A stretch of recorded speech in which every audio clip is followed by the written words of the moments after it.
Good. Just breath, no fire. I've often joked that when I take my next breath and exhale gently, it's not just air, it's progress. There was a time when I lived in fear that my next exhale would burn something down. You see, a dragon once ruled the land of my life, a fiery, fierce protector, fierce energy that lived in me and moved through me. It showed up in my silence, in my stares, in my sarcasm, and in my screams. It wasn't just anger, it was years of fear, feeling unheard and unseen, of trying to survive. It was generational. I saw that same fire in my father, in my mother, and in my siblings.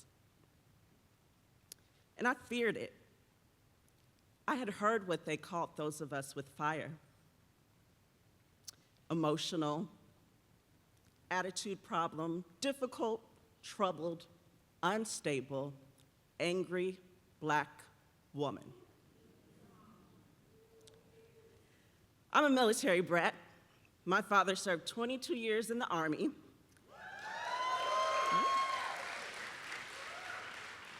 And he ruled our house like a military base. Respect, order, discipline, obedience were a part of my upbringing. I now know why my mother always said that us 5 children never gave her any problems. We were trained little soldiers. It wasn't until years later in talking to my father, I asked him, why was he so hard on us? And he said he was scared. He didn't want us to end up in the streets, in jail, or dead. A harsh reality of how he was brought up. He had his own dragon. But that intensity, that tough love, that protection, it came at a cost. Growing up, I didn't understand why I trembled or shook. My emotions felt bigger than my little body could contain. After all, I'd been taught to be strong, adapt quickly, be ready. But for a young girl who had already lived in 6 states and a whole different country by the time she was 10, I felt like I had little control, and that made me feel out of control. I wasn't a soldier, I was just a girl. A girl with big emotions and big energy. I laughed big, I smiled big, I dreamed big, I cried big. And oh, when I got angry, it was big. And that energy, that fire, it did not discriminate. The scorching leaving its trail. Even while still a little girl, I learned to shrink, giving way to the dragon. If I felt a tear coming to my eye from something someone said or did, I would lash out with words and even sometimes my fists. Once the fire was ignited, it didn't care who or what was in the path. My dragon only cared about clearing the path and letting it be known, don't mess with me. But with all that life would bring my way, all that power, I stayed activated constantly. Many years later, I was prophesied to be an activator, someone with big energy meant to stir movement in others. Meaning, whatever is in you, I can bring it forward. If you carry vision or joy, I can spark it. And on the flip side, if you hold anger and pain, I can awaken that too. That revelation helped me see why I was drawn to the serving profession. As a social worker, a change agent, and a healer, I've had the career of helping lots of people and holding space for them. Those grieving, going through challenges, couples, families, young and old alike. Yet I've learned that helping others doesn't always mean you know how to help yourself. On paper, I was doing it all. Mother of 3, married, leading at work and in church, all the things.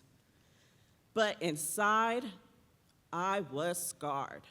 I could no longer contain the fire as I was confronted with some compounded realities of being a woman in America, a Black woman in America, a Black woman married to a Black man in America, a Black woman married to a Black man raising Black children in America. It's no wonder at one point I was in therapy, my kids were in therapy. I'm not really sure if my husband was in therapy. Still don't know.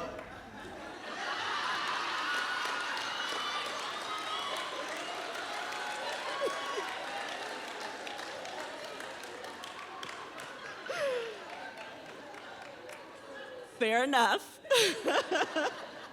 But we were all seeking help in our own ways. All the dragons inside of my house were awakened, and I felt like all of my big dreams were going up in flames. A turning point for me was group therapy, where I learned how to authentically communicate using internal family systems, IFS. IFS essentially says that each person is made of parts, and the goal is to create space for those parts, for them to work harmoniously together. When parts don't work in harmony, they feel threatened, a manager, a protector, or firefighter may show up. Unfortunately, the way that the parts create order is sometimes extreme. Hence, my dragon. A fierce, fire-breathing, burn everything down, problem-solve protector. But instead, in reality, the problems were ignited, magnified, and on display in my tremble, shaking, yelling, the little girl that showed up in adult places. This prompted embarrassment, shame, and regret. I wanted the dragon to stop, to go away, to be free of the dragon once and for all. One day in group, I was invited to give that part I named Dragon some space and spend time exploring what it was trying to protect. In my still and softened state, I saw the dragon curled up in a cave, wrapped around something glowing. It was a jewel. I was the jewel. The little girl me, the one who was scared, the one who didn't want to cause any trouble, the one who kept it all inside, the one who was obedient, respectful, disciplined, the one who felt responsibility beyond her years, the one who had lost her voice and felt unseen. I saw her, I heard her, and I wept. The dragon wasn't trying to ruin my life. She was trying to save it. I had to name her to tame her. I had to forgive my dragon for the extreme way she tried to protect me. I had to show the little girl she could trust the adult me. I thanked my dragon, saying, "I got this. You can rest now." But rest didn't come easy, no fairy tales here. I still had years of unlearning to do, years of choosing softness over steel, to find my pause instead of my push. Over time, the fire manifested into intense workouts, not listening to my body, pushing through. At one point, my chiropractor told me I had the body of a 60-year-old woman. My 30-something-year-old body taking the brunt of years of living in an activated state. Trauma lives in the body. Mine had been activated by fire for far too long. The body does keep the score. I was literally falling apart, snapping at my children, popping off at my husband, who was going to therapy, and my family, locking myself away at home and in my room in pain, and not just physical, emotional, spiritual. I needed help. I needed to slow down. I needed to give myself some space to heal. I needed grace. As a Christian, I'd heard scriptures about grace many times before, but had never really dug into what it means. When I began to dig into the roots of my reactivity, my fears, my fire, I quickly found that approaching it with the same go hard in the paint attitude, it was only fueling the fire. When I paused, took a deep breath, cried, and finally softened, I was able to nurture the wounds of my past. And slowly, I began to cultivate my own garden. As I dug into my heart and soul and tangled root system, I learned I had everything that I needed in me. I became the ultimate gold digger. Digging into the good in me that was beneath the scar tissue from the fire. And my dragon, she didn't disappear. Her purpose changed. Now she lights the path of clarity, warms my connection and calmness with those I love and others I encounter, like you all. Guards the jewel while beaming with confidence and curiosity as the jewel, the little girl, matures into who she is. The dragon's light shining brighter as I courageously share my story through my debut book, Dig, Developing Grace.